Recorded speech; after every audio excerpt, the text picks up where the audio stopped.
Welcome to the Freak Show, fellow freaks. I am Matthew Brockmeyer. And I'm Christa Carmen.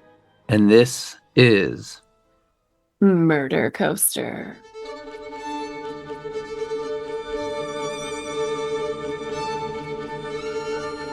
Ladies and gentlemen, today we bring you the story of a horrendous tragedy that left 15 dead, 22 wounded, and scarred and defined a generation. The Columbine High School Massacre of April 20th, 1999. An event which sadly still echoes to this day as it ushered in a terrible new normal of school shooting. And disgustingly, as we saw in episode 125 on the 764 cults, the Columbine tragedy is seen as a blueprint by disturbed youth today who see Eric Harris and Dylan Klebold as heroes. In this series, we seek to strip the veneer off this infamous case and bring you the facts, many of which have been greatly distorted, and weed out the many mistruths and lies. We used many sources, including the book No Easy Answers, written by Brooks Brown, who was Dylan's best friend since first grade, and gives an inside look at his transformation from shy computer nerd to cold-blooded killer. We have found transcripts of Eric's video diaries and blogs, and as always, all sources are listed in the show notes. But one of our main sources was the book Columbine by Dave Cullen, which I am reading right now in graduate school. Yes, I'm working on a master's degree in creative writing, trying to catch up to Christa, who received hers years ago. But it's quite time-consuming, and so, if episodes become sporadic, know that we aren't going anywhere. I'm just working hard to become the best storyteller I can. And as Ira Glass says, stay with us. Yes, and congratulations to you. I'm so excited. I mean, I just have always loved, I think from the first time we met, I was impressed with your your just unparalleled need to dig deeper. I mean, we bonded over like fiction that went a step beyond, that was like research-based and grounded in true crime. So I'm really excited to see what you come out of this program with. Thank you. And as far as Columbine goes, let's begin. Prologue, a tragedy of illusions.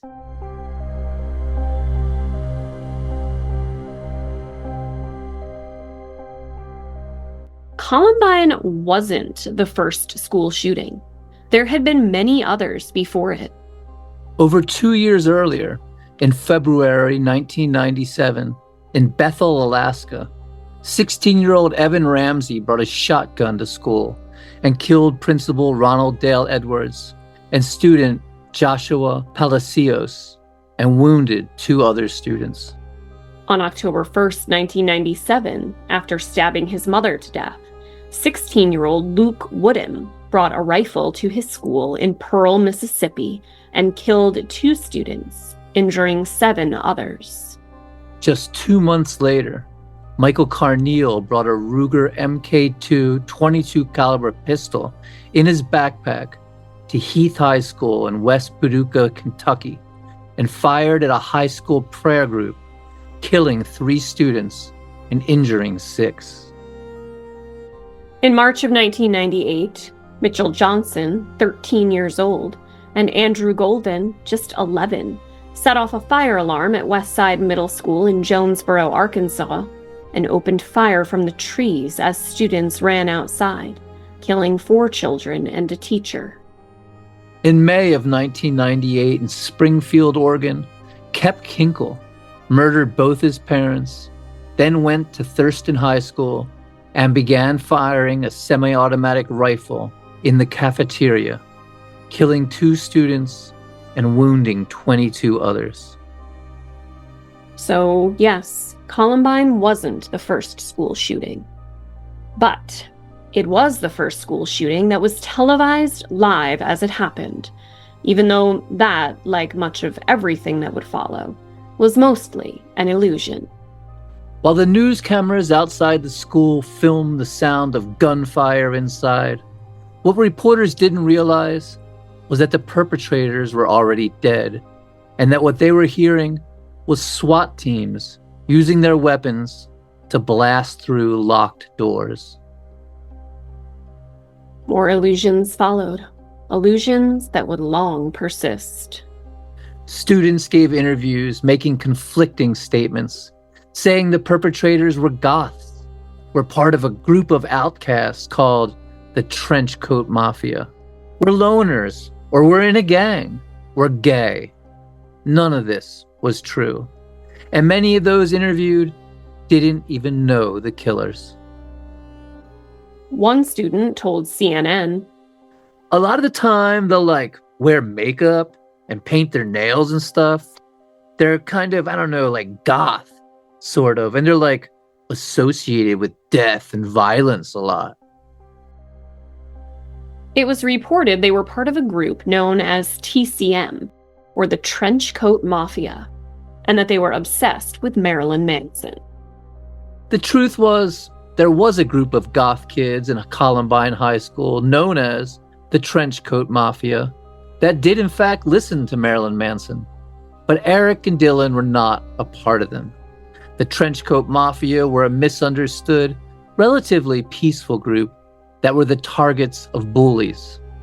Eric and Dylan weren't bullied so much as they were the bullies, and far from being gay, they harassed and bullied younger kids they found effeminate. While the Trenchcoat Mafia wore long black coats as part of their goth look, Eric and Dylan wore cowboy-style dusters the day of the massacre in order to hide their weapons. The myth of them being obsessed with Marilyn Manson was so pervasive that not only did the controversial musician cancel his upcoming Colorado shows at Red Rocks, he canceled his entire tour. He'd later be interviewed by Michael Moore, and when asked what he'd say to the killers, he stated he wouldn't say a thing. He'd listen to them, which is what no one did. While this statement has a wonderful, empathetic message and made for a great soundbite, it's not true that no one listened to them. In fact, folks begged them to talk. Psychologists, counselors, teachers, cops, their parents. But Eric and Dylan were liars, manipulators, and deceivers. Even the title of Michael Moore's documentary, Bowling for Columbine, got it wrong, saying they'd gone bowling before the attack. Yes, they were in a bowling class and did sometimes bowl in the morning, but they hadn't bowled the morning of the attack as claimed in the film. Another student stated, "They're freaks. Nobody liked them, just because the majority of them were gay, so everyone made fun of them." Students claimed they saw them holding hands and touching in the hallways, of showering together, myths that would be perpetuated by Gus Van Sant's version of events in the film Elephant. Jerry Falwell would go on Geraldo Rivera's show and claim the killers were gay. The Drudgeport would claim it was a gay conspiracy to kill jocks, and a hateful Christian organization would despicably state, quote, "Two filthy fags slaughtered 13 people at Columbine High." But the truth is quite the opposite. Not only were they not gay, they actually bullied younger kids they thought might be gay. Dylan getting suspended for carving homophobic slurs into a freshman's locker. Then there were the claims of them being goths. The sensational television program 2020 stated, "The boys were part of a dark underground national phenomenon known as the Gothic movement. Some of these goths may have killed before."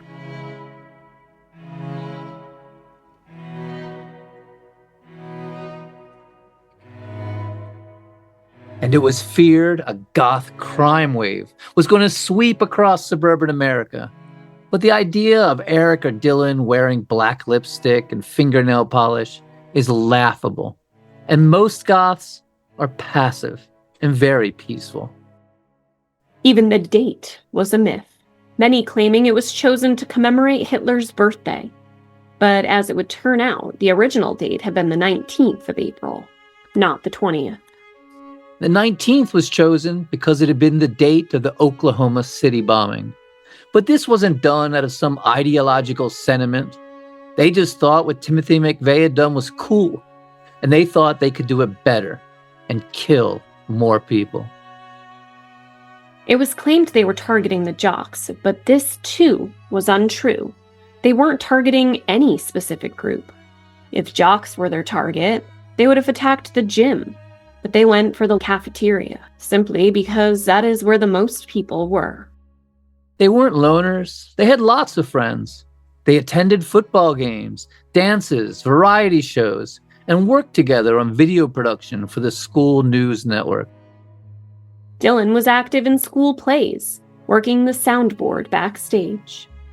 And they weren't jocks, but they had been on little league teams, and Eric did still play soccer. They loved sports. Dylan collected baseball cards and rooted for the Boston Red Sox, and even wore a Boston Red Sox hat during the killing. He was first place in the Baseball Fantasy League, organized by a friend of his. One friend would actually say about Dylan, quote, "His life was baseball." Despite the myths and distortions, the image of them the media presented as goth outcasts in a war against the jocks would sadly inspire many, many future shooters. Even being school shooters was somewhat of a myth. They weren't school shooters so much as failed school bombers. Their goal was to demolish the school, blow it up, to kill thousands, not only students and teachers, but police, paramedics, and the press as well. And if their plan had gone as it was conceived, and the bombs they had set detonated, they would have done just that. Who were the real Eric Harris and Dylan Klebold? How did they become such cold-blooded killers? And what were their real plans? And who were their real targets? Chapter 1. Little Eric.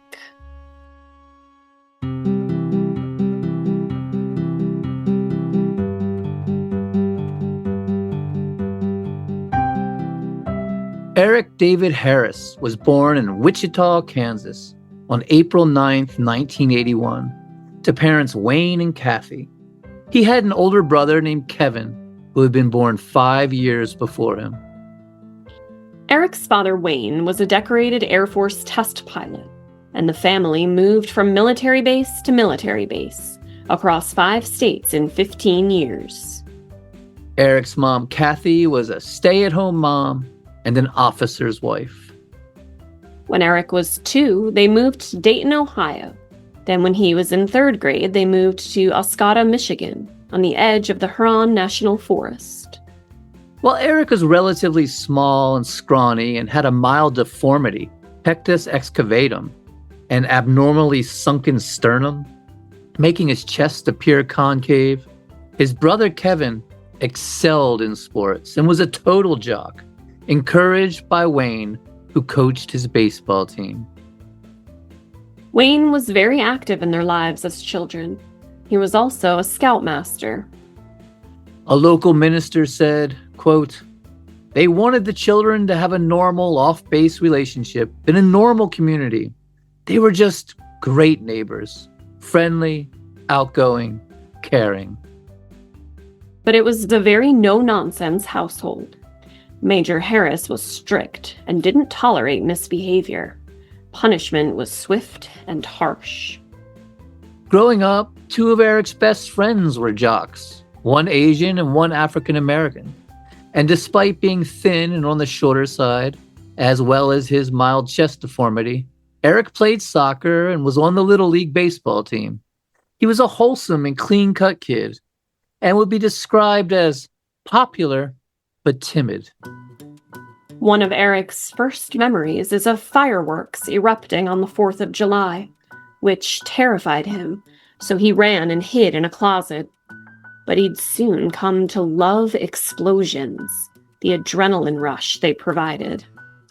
He loved playing war games in the fields and forests and streams with his friends, pretending to be a soldier with a plastic machine gun, using sticks as grenades.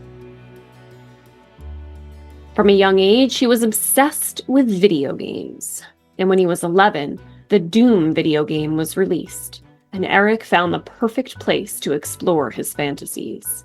He could beat everyone he knew at the ultra-violent game.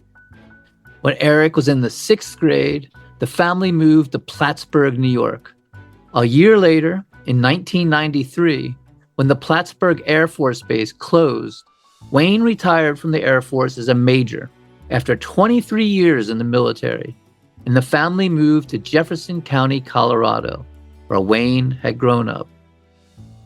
Wayne took a job as a defense contractor for a company that created electronic flight simulators, and Kathy found part-time work at a catering company.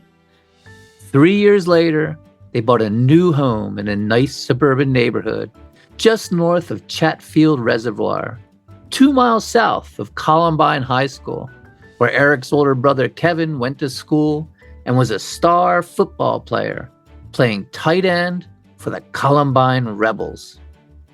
In 7th grade, Eric started at Ken Carroll Middle School, where another boy was going to school, who would eventually become his best friend and partner in crime, Dylan Klebold.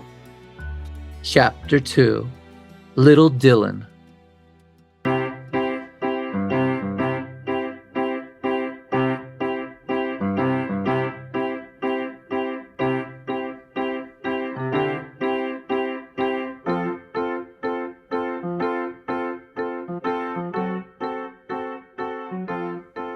Dylan Bennett Klebold was born on September 11, 1981 in Jefferson County, Colorado.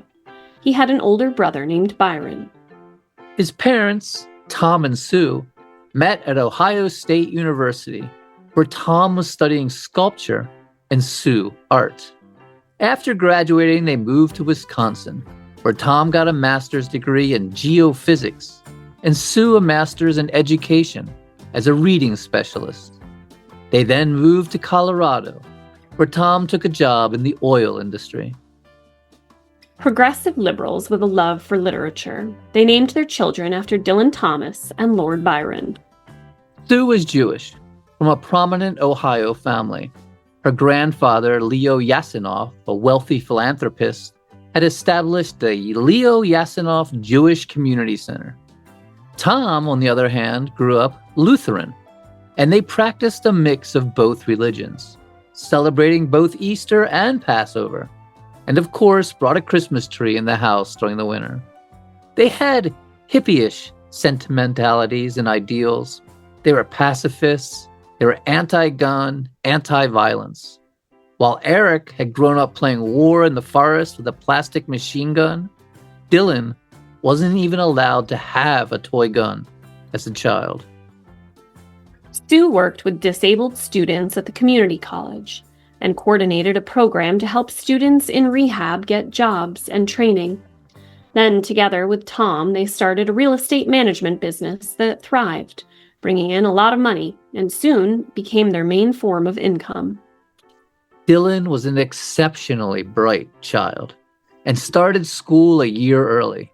And on the first day of first grade at Normandy Elementary School, he met Brooks Brown, who'd become his best friend.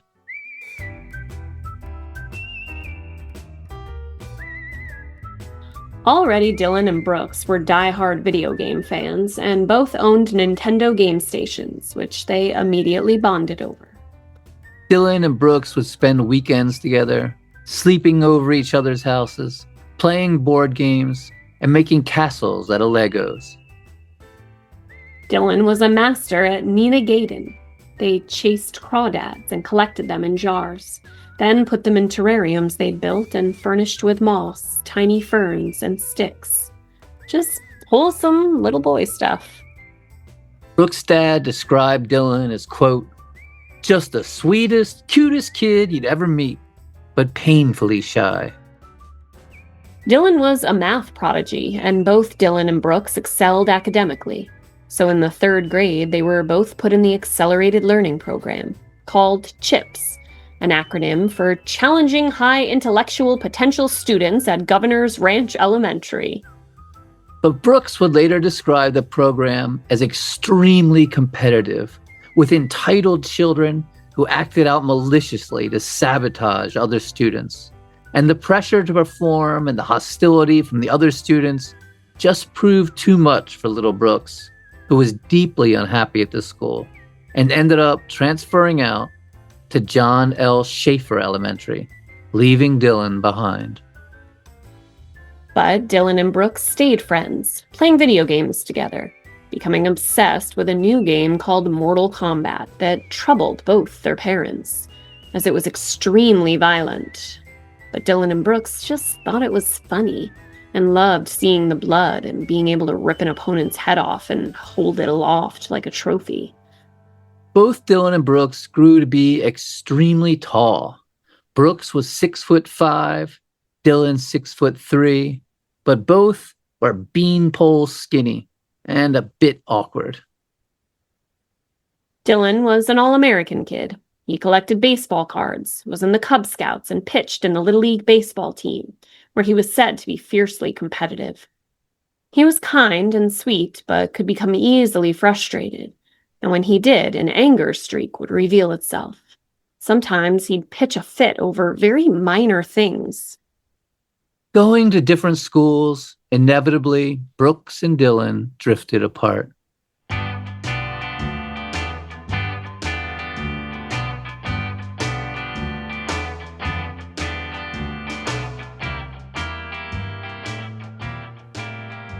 In 1993, they both ended up in the same junior high, Ken Carroll Middle School, but they hardly ever saw each other. They took different classes and hung out in different social circles. And there was also a new kid at Carroll Middle School who'd recently moved to Colorado, named Eric Harris.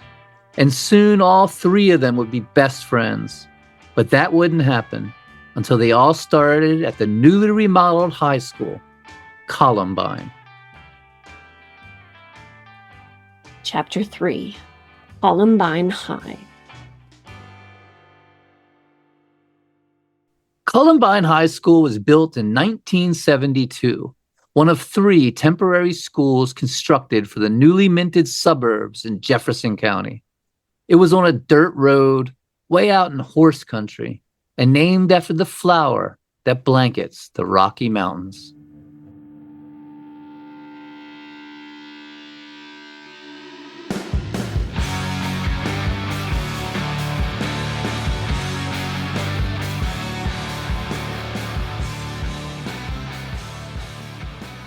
Since few people lived in the new neighborhoods, and it was questionable whether they ever would, the high school was built to be converted into industrial use if the population failed to emerge, with mobile accordion walls to create classrooms.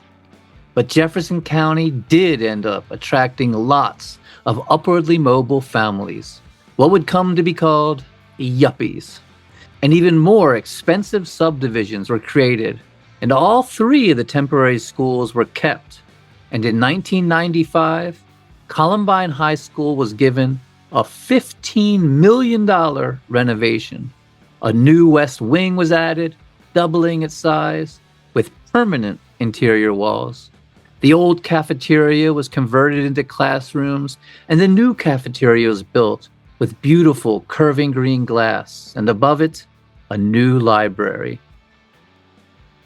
And in the fall of 1995, Dylan, Eric, and Brooks were all freshmen together in the newly renovated school. And that Halloween, all 3 of them would help a mutual friend, Nick Bumgart, turn his parents' garage into a haunted house. Fun, that. It was here at the haunted house garage that Dylan and Brooks reunited and brought Eric Harris into their fold. As it turned out, Eric and Brooks rode the same bus, and soon they all became best friends like the Three Musketeers.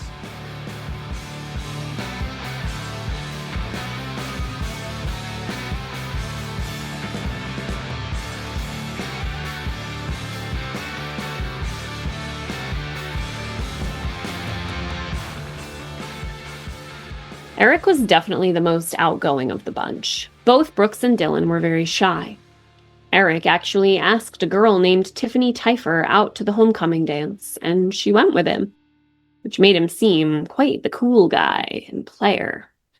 But when she wouldn't see him again, the three of them devised a strange prank, faking Eric's suicide. As she would later describe it, he had his friend take me over to his house. He was lying with his head on a rock, and there was fake blood around him, and he was acting like he was dead.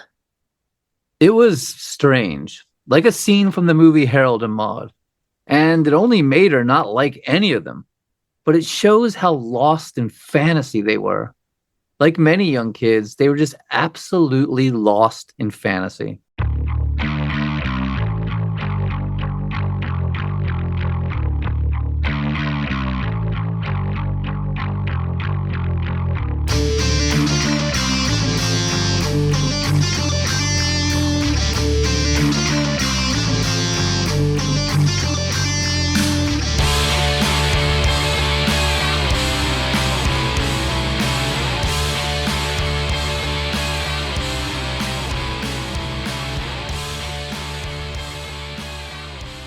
All three of them were computer geeks and video game nerds, as well as aspiring intellectuals studying Renaissance literature, and they'd stay up all night playing video games, competing online.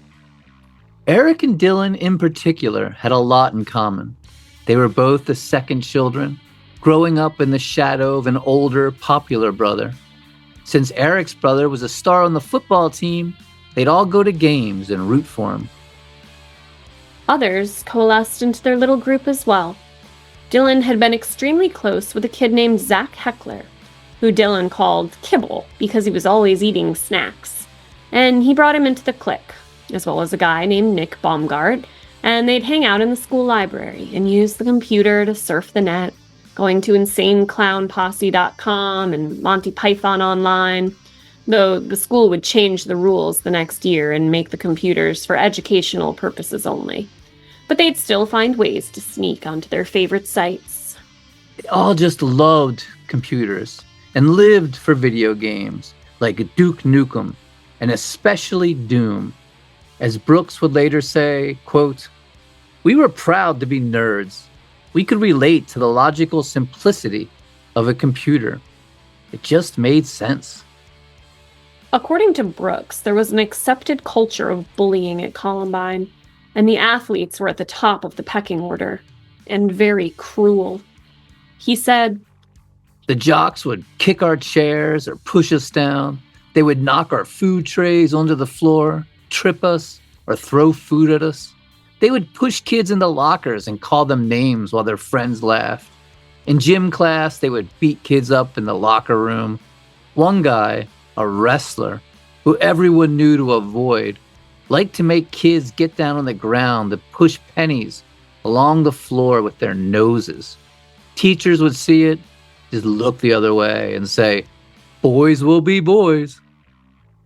and he says that Eric was especially a target, as he had his chest deformity, was the shortest in the group, a computer geek, and wasn't from Colorado originally. In a freshman English class, Eric composed a poem entitled "I Am," saying, "I am a nice guy who hates when people open their pop can just a little." In the poem, he bragged about getting straight A's and said, "I cry when I see or hear a dog die. I dream that I'm the last person on earth."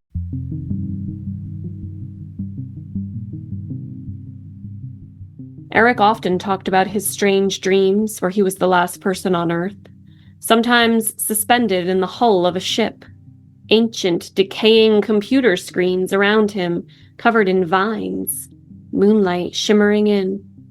He found those dreams peaceful and beautiful. Extinction was something he found comforting. Eric had his bedroom in the basement, and this became the boys' clubhouse. They'd invite girls over and show them how they could shoot grasshoppers with BB guns. On the weekends, they'd bowl at Bellevue Lanes, especially on the Friday night Rockin' Bowl. They loved bowling, and eventually Eric and Dylan would take bowling classes, which met Monday, Tuesday, and Wednesday at 6 a.m. at Bellevue Lanes. A teenager has to really love bowling to get up at 5 in the morning and be at the lanes at 6 o'clock. Couldn't do that. I need my beauty sleep. I was thinking that, though, especially for a teenager. That's wild that they did that. They went to drag races at Bandimere Speedway, baseball games, had sleepovers, watched horror and action and science fiction, went to the mall and tried to pick up girls. Eric, always the smooth talker, schmoozing while awkward Dylan and Brooks hung back and watched. Eric's obsession with Doom grew and grew, especially Doom 2.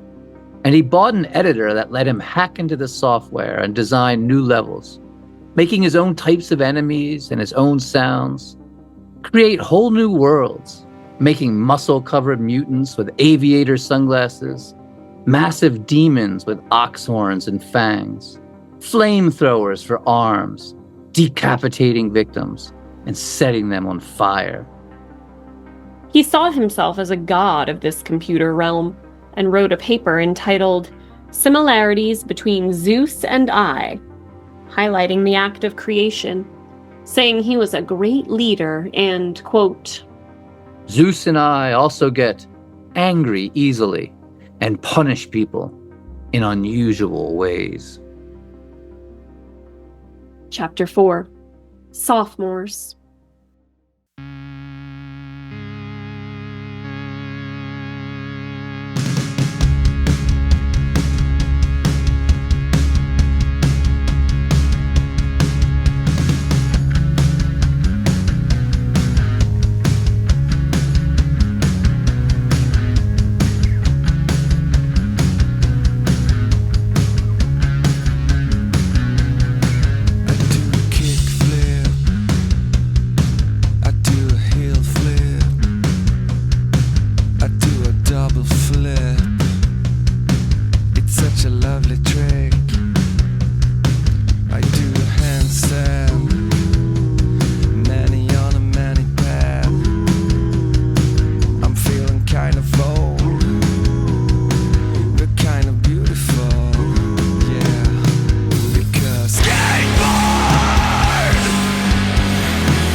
At 15, in sophomore year, Eric started getting rebellious, acting out. Both he and Dylan started smoking cigarettes, experimented with alcohol, which Dylan really took to, finding the intoxication eased his shyness and anxiety. Eric, in an effort to appear more edgy, dabbled with the grunge look, bought some clothes at Hot Topic, got some combat boots. But he was a poser, as one classmate said. The impression I always got was that he wanted to be an outcast. It wasn't that he was labeled that way. It was what he was choosing to be. But there were real outcasts at Columbine High School, in particular one who was also named Eric, which led to confusion later, after the tragedy.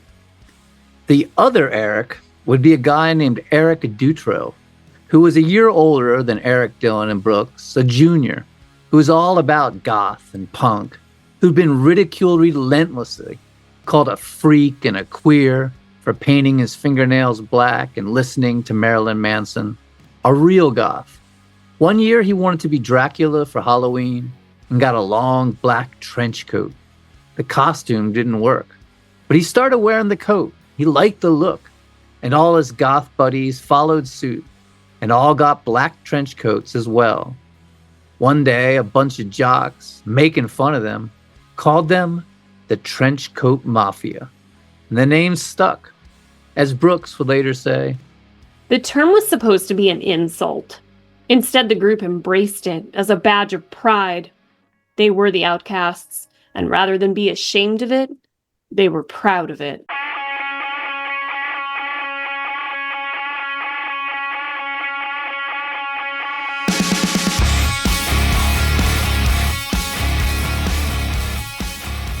But while the Trenchcoat Mafia was being ridiculed and bullied, Dylan and Eric, finding themselves now sophomores, no longer the youngest and newest kids, with freshmen beneath them, started becoming bullies themselves, teasing and hazing freshmen, especially ones they found effeminate.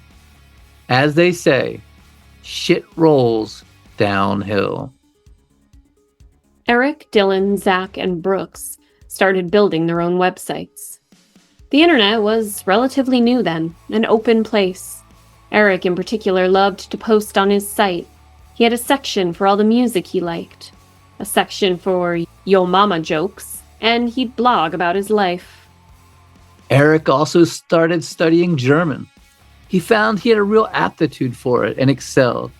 He started getting into German culture, reading Freud's Western Civilization and its Discontents, and Nietzsche's God is dead, God remains dead, and we have killed him, as well as listening to the industrial band KMFDM and the metal band Rammstein. Eric, Zach, and Dylan got jobs at Blackjack Pizza, which was just a few blocks south of Columbine, near the Cooper 7 movie theater. They had flower fights and water chases. They'd climb onto the roof with the owner, drinking beers, and shoot bottle rockets over the strip mall. Smooth-talking Eric was always put in charge when the boss left, while Dylan was irresponsible and even missed work. So Eric was given a raise, making $7.65 an hour. Dylan stuck at only $6.50. They'd also make these ice bombs. Eric was always obsessed with bombs, ever since he'd hidden from fireworks as a child.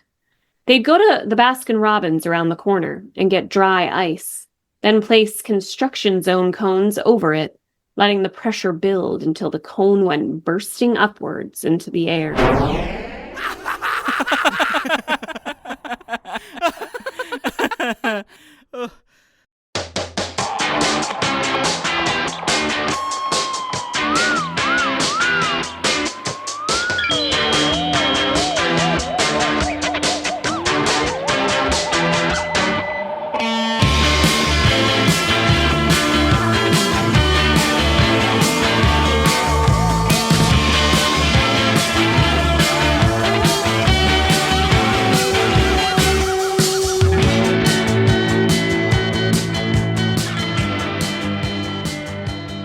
Those early days working at Blackjack Pizza were their glory days.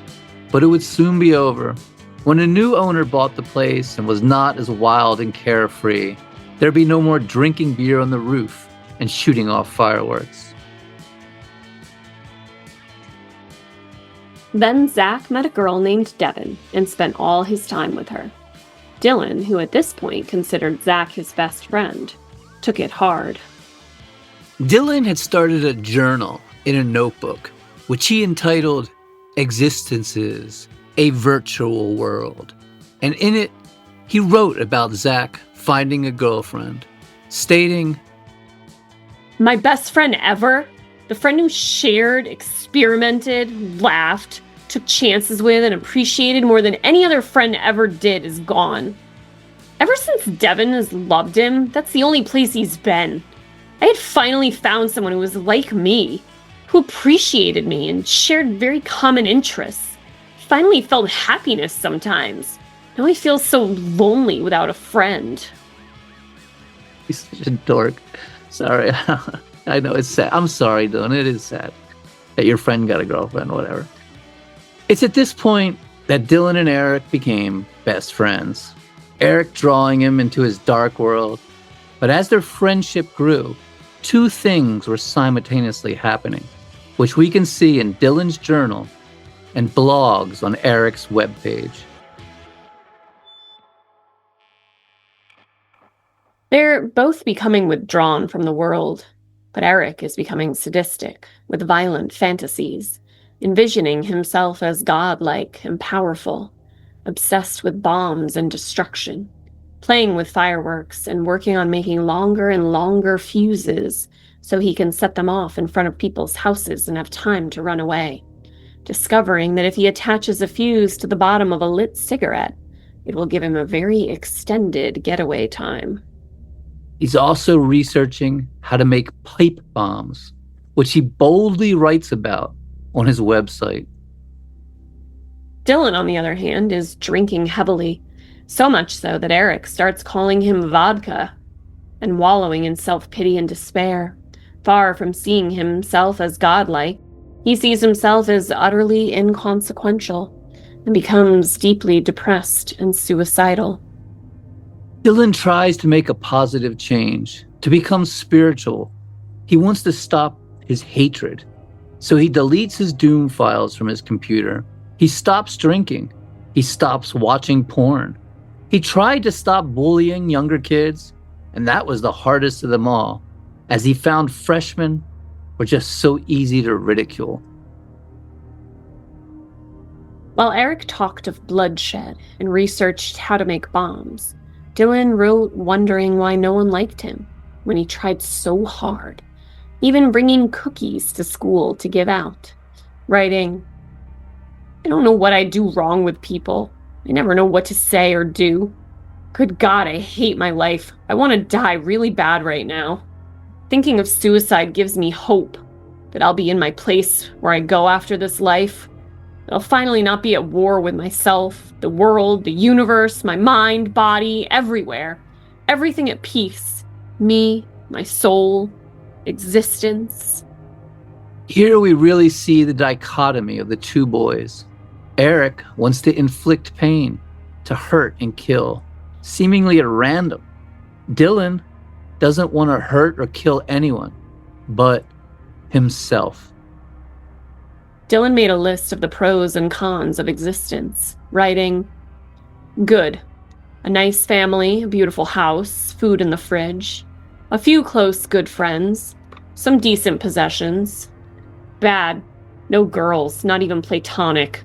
No other friends, nobody accepting me. Doing badly in sports, looking ugly, acting shy, bad grades, no ambition." And Eric, too, made a list. But his were mostly of things he hated. Country music, fitness fuckheads, phony martial arts experts, people who mispronounced espresso. Then he stated his loves, making fun of stupid people doing stupid things. And his greatest love of all was, quote, natural selection, saying, "God damn, it's the best thing that ever happened to the earth. Getting rid of all the stupid and weak organisms. I wish the government would just take off every warning label, so then all the dumbasses would either severely hurt themselves or die." Eric found a website on how to make pipe bombs, and in the summer of 1997 was very active building them. First, by filling carbon dioxide cartridges with gunpowder he collected from fireworks, and inserting a fuse, little bombs he called crickets, writing about it on his website. If you haven't made a CO2 bomb today, I suggest you do so. Me and Vodka detonated one yesterday, and it was like a fucking dynamite stick. Just watch out for shrapnel. And Eric's sadistic desire for destruction began to manifest in what he called missions, which he wrote about on his website, where he, codenamed Reb, and Dylan, codenamed Vodka, would sneak out at night and vandalize homes, targets chosen by Eric. anyone who he perceived had demeaned or slighted him, or anyone who was just plain pathetic and weak enough to deserve retribution. They do the usual kid stuff. Egg houses, throw toilet paper in the trees in people's yards, put shaving cream in their mailbox and windshield, but also hateful things like spray painting slurs on their front lawn, and destructive things like putting super glue in their locks, and even trying to set people's bushes and hedges on fire.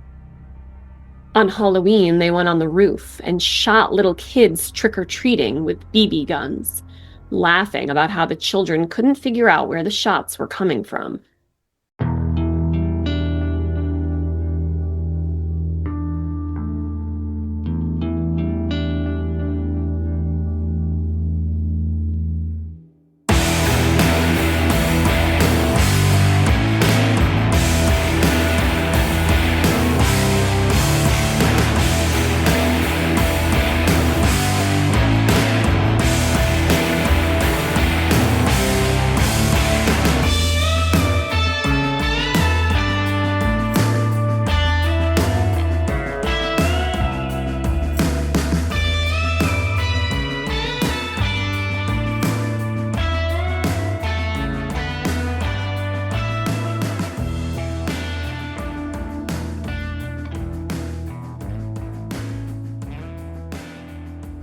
Brooks had a car, an old Mercedes, and he would give Eric, who lived just a few blocks away, a ride to school every morning. But Brooks was always late, and he had a very lackadaisical attitude about school, not really caring if he missed classes. But Eric, who was a straight A student, took his classes very seriously, and his dad was military strict and would punish him by taking away his computer if he didn't do well in school. So Eric got mad at Brooks for always picking him up late, telling him he was sick of being late to school all the time, insisting Brooks get it together. Brooks told him, "Fuck you, man. Take the bus then," and refused to drive him to school anymore. After that, Brooks was out of the picture. Eric refused to even speak to him, and a simmering rivalry started, which culminated on February 28th, 1997, when Eric took a chunk of ice and threw it at Brooks' car, putting a small crack in his windshield. Brooks was irate, screaming, "You're going to pay for this!"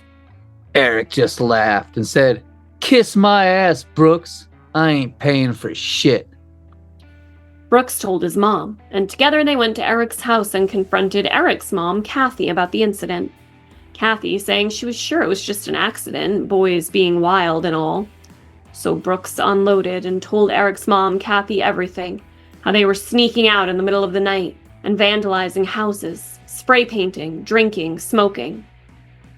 Eric denied everything, and Eric was a very smooth talker, a master manipulator who always remained cool and poised under pressure. And he was able to talk his way right out of it, his parents believing him. He was an all-A student, after all. The next day, Eric started saying he was going to kill Brooks, threats that Brooks took seriously when he heard them, as he'd seen how crazy and vicious Eric had become, knew he was making bombs and harboring deeply violent fantasies. So he told his parents, who called the police. A deputy went to talk to Eric, and Eric's father made him go over to Brooks' house and apologize to Brooks' mom. Eric telling her, "Mrs. Brown, I didn't mean any harm, and you know, I would never do anything to hurt Brooks." But Mrs. Brown didn't buy any of it, saying, "You can pull the wool over your dad's eyes, but you can't pull the wool over my eyes." "Are you calling me a liar?" Eric asked her. "Yes, I am. And if you ever come up our street or ever do anything to Brooks again, I'm calling the police." This only made Eric madder, and he made it a mission to now target the Brown house, setting off fireworks on their lawn at night, toilet papering the trees, purposely triggering the house alarm, sticking silly putty to Brooks' car. One night, Eric paintballed the house, knocking out the garage door windows.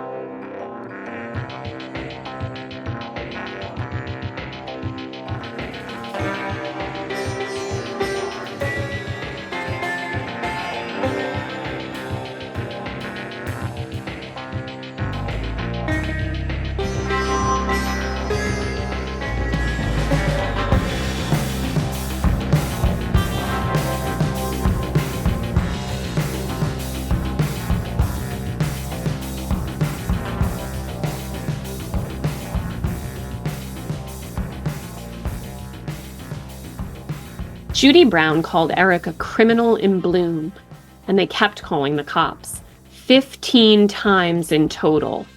They also repeatedly called Eric's dad, Wayne, to complain about his son. But Wayne reversed it all and said it was his family that were actually being victimized because they were blamed anytime anything in the neighborhood happened. And it wasn't Eric who was targeting them, but some other kid, saying poor Eric, he was actually afraid of them. Then Dylan approached Brooks one day in the hallway and slipped him a piece of paper, saying, "You should take a look at this."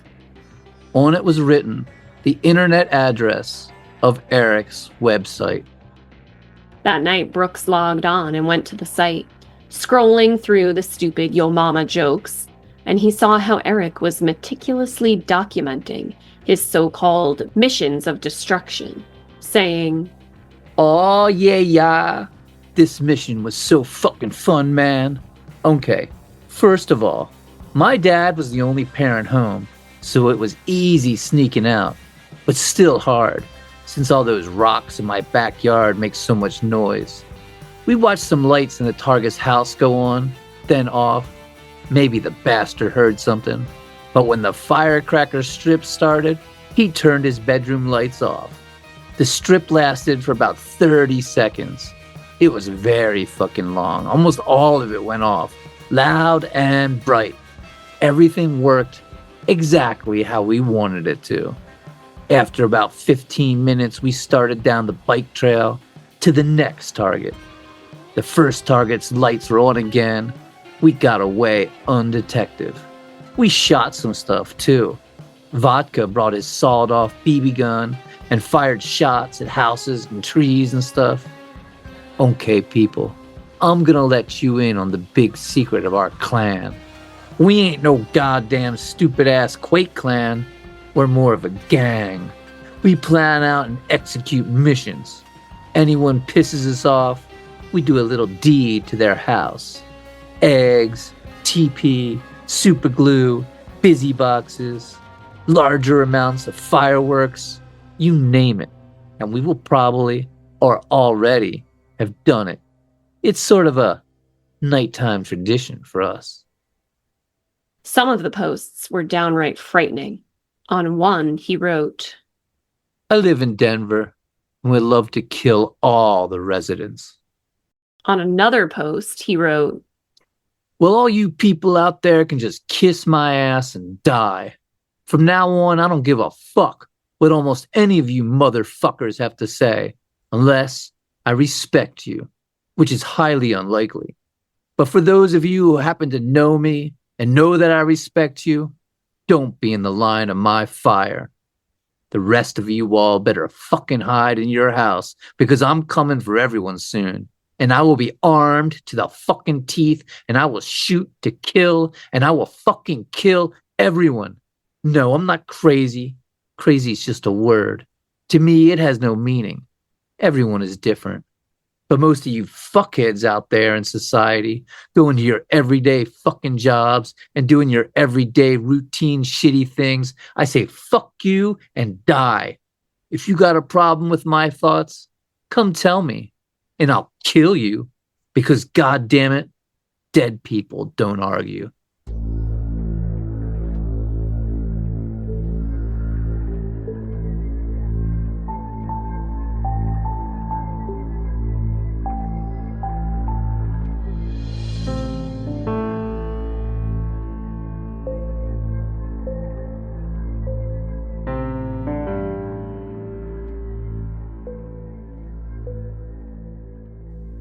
There was an entire 3-page document dedicated to the building of pipe bombs, with specific instructions on what ingredients to use, along with details of his own progress, describing bombs he'd built, giving them goofy names like Pazzi Atlanta and Phobos, and how he'd already detonated one, saying, "Motherfucker blew big. Pazzi was a complete success, and it blew the fuck out of a little creek bed. Flippin' thing was heart-pounding, gut-wrenching, brain-twitching, ground-moving, insanely cool. Atlanta, Phobos, Peltro, and Pazzi are complete. For those of you who don't know what they are the first 4 true pipe bombs created entirely from scratch by the rebels, Reb and Vodka. Atlanta and Phobos are 1 inch and 1/4 inch by 6 inch pipes. Peltro is 1 inch by 6 inches, and Pazzi is 3/4 by 5 inches. Each is packed with powder that we got from fountains, mortar shells, and crackling balls. Each also has a 14-inch mortar shell type fuse. Now our only problem is to find the place that will be ground zero."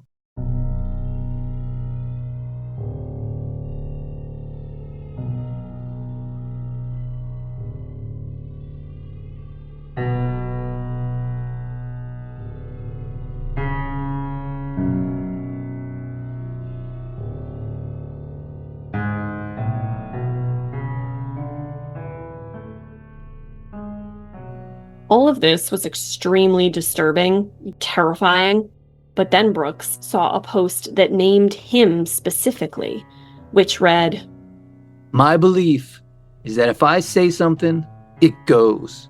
I am the law. If you don't like it, you die.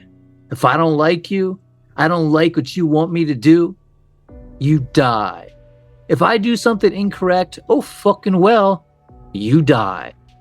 Dead people can't do many things like argue, whine, bitch, complain, narc, rat out, criticize, or even fucking talk. So that's the only way to solve an argument with all you fuckheads out there. I just kill. God, I can't wait till I can kill you people. I'll just go to some downtown area in some big-ass city and blow up and shoot everything I can. Feel no remorse, no sense of shame. Ich sage fick too. I will rig up explosives all over a town and detonate each one of them at will after I down a whole fucking area full of you snotty-ass, rich motherfucking high-strung, godlike, attitude-having, worthless piece of shit whores. I don't care if I live or die in the shootout. All I want to do is kill and injure as many of you pricks as I can, especially a few people, like Brooks Brown."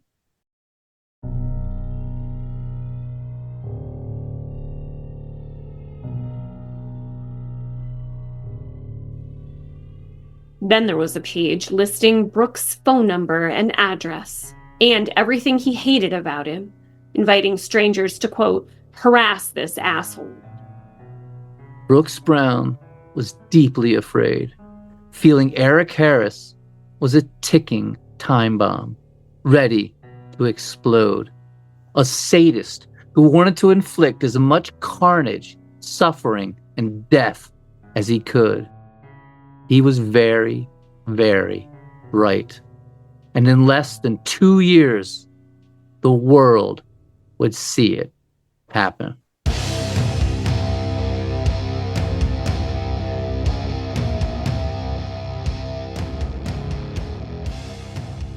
And with that, ladies and gentlemen, we have to leave you for today.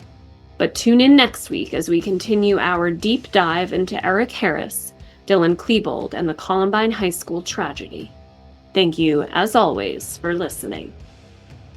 And if you have a case you'd like us to cover, just let us know at murdercoasterpodcast@gmail.com. That's murdercoasterpodcast@gmail.com. Thanks again, and we will see you next week. Bye-bye.